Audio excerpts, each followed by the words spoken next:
Think of social media like a stage, where every day a new creator pops up. In the digital age, success is usually a projection of competence. Every single step is calculated towards victory. But then, there is the glitch. A man who conquered the internet by being bad. Man, I was asleep like 3 hours a night. I'll put anal stretching cream on my face. That's my favorite kind of video. That old granny just copped a ball to the face, mate. To the world, he is Lazarbeam, the bloody legend, the guy who made millions just playing games. He had the views, the money, and the world laughing. But when the camera turned off, the laughter stopped. My first YouTube channel failed for the most part. Burnout and anxiety, which I suffer from every single day of my life. Lazarbeam video game world boss slammed as flop. Because behind the memes and the billions of views, there was a construction worker terrified of losing it all. Lannon Ecott didn't really have your typical YouTube star childhood. His father, Gordon, ran a demolition business. And for Lannon, the path was set. He dropped out of school at 15 and got started on his family business. I dropped out in year 10 though. I'm a high school dropout. Just goes to show what you can achieve if you don't give a fuck about education. I was searching for like a job that I love to do. Lannon seemed to always have this passion and desire to be in front of the camera. So he did what any logical person would do. He opened his camera, created a channel calling it Crush Slash, drove his excavator, and uploaded his first few videos. Kids in Africa could have eaten that. It was a great idea. I mean, we had people like slow-mo guys dominating in this field. Unfortunately, no one wanted to watch that, so that didn't go very far. I only got 50 subscribers.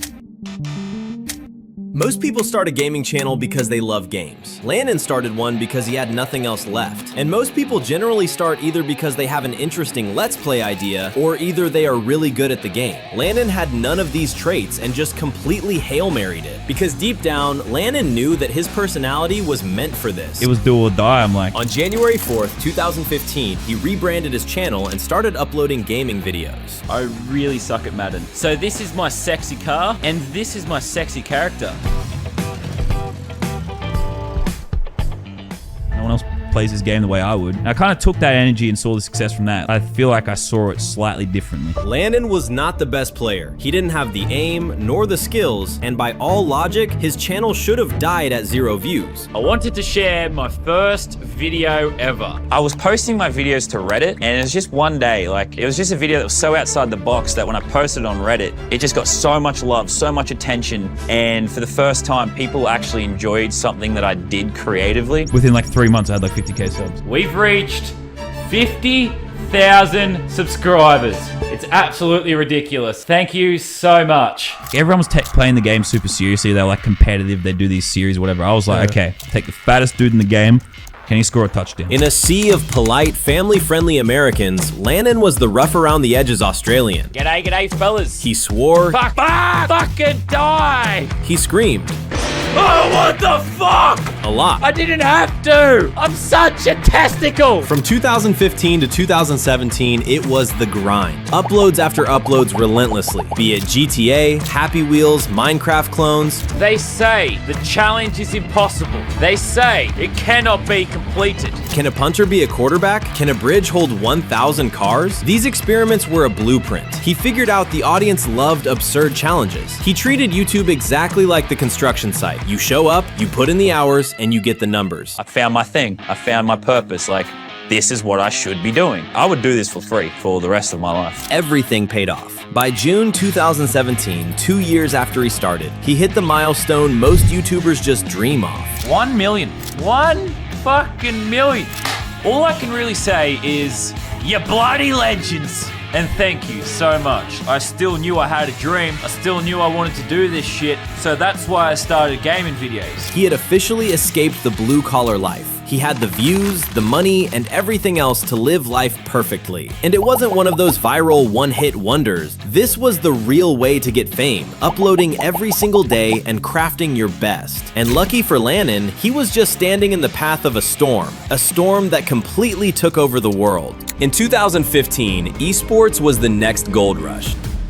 Stadiums completely packed, highlighted to be the next NBA or NFL. It was the hype of the decade, and most people took their shot. They practiced and practiced until they got so good that success was just one win away. And at the center of it was one game. Nick, what's the game called? It's called Fortnite. It's free. In July 2017, Fortnite broke the gaming industry. Now, I know you all have heard about the game, but the sheer scale of it literally broke gaming standards. The Battle Royale mode turned this game into the biggest phenomenon. Most of the famous creators emerged from this game, hordes of Victory Royale posts everywhere. And at the center of this universe was one man. Bam, bam, shoddy, rocket, shoddy, shoddy. I was like, damn. Oh my God! Ninja became the biggest creator in the world.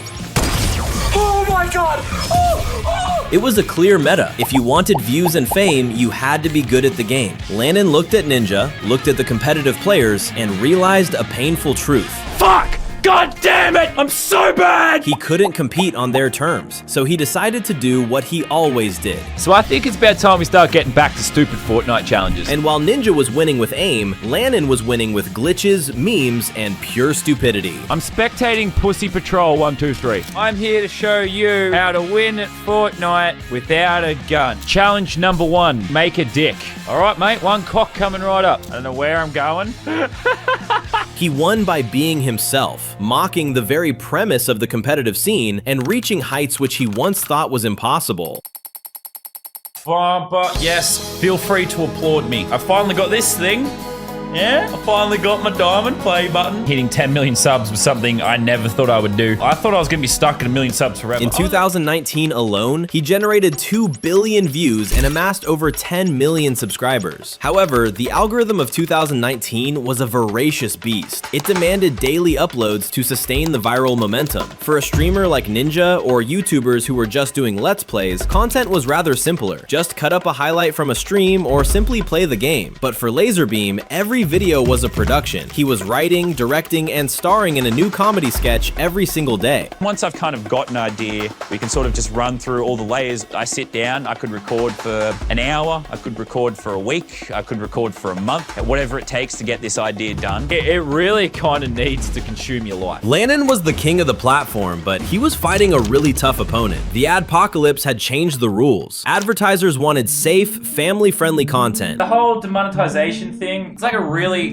stressful, annoying situation. Lazarbeam's content was filled with swearing, Pretty fucked by demonetization. adult jokes, No, I'm not going family friendly. and questionable things. Was a prime target for the automated purge. And although he was generating millions of views, Every video was demonetized, and it was for like 18 months. in August 2020, at the absolute height of his power, the fragility of his empire was exposed. Under YouTube's 3 strikes rule, he wasn't just losing money, he was facing deletion. The irony was bitter, since he had just signed an exclusive streaming deal with YouTube, and bit by bit, Lannon was getting caught up in the YouTube rabbit hole. So I got another YouTube strike. Now I can't upload for a week. With YouTube, there's always a clock in the back of my head, you know? Every time you post something, even if it's the 1 out of 10, the best video I've ever posted, everyone loves it, the clock just resets. What are you doing next? This was the trap. Lannon had built a machine that required constant fuel, and if he stopped, the views stopped and the relevance died. The amount of hate you can get for something. The joy of breaking the game was gone. It was replaced by the terror of maintaining the numbers. He was living in a mansion, surrounded by friends in the click house, but he had never felt more isolated. It's a difficult thing, like it really is. Like you'd think, oh, you know, you got 11 million subs, you get millions of views a video. What's there to be anxious about? I don't know, I've always battled anxiety. I have anxiety about everything. The construction worker who started YouTube to escape the hard labor had just built himself a different kind of prison. You'll never switch off when you do something you love. You'll never be able to disconnect. If you're going to compete with the entire world to achieve something, you do have to work hard. It can be a battle. It was unhealthy. He realized that if he kept running on this treadmill, he would lose his mind.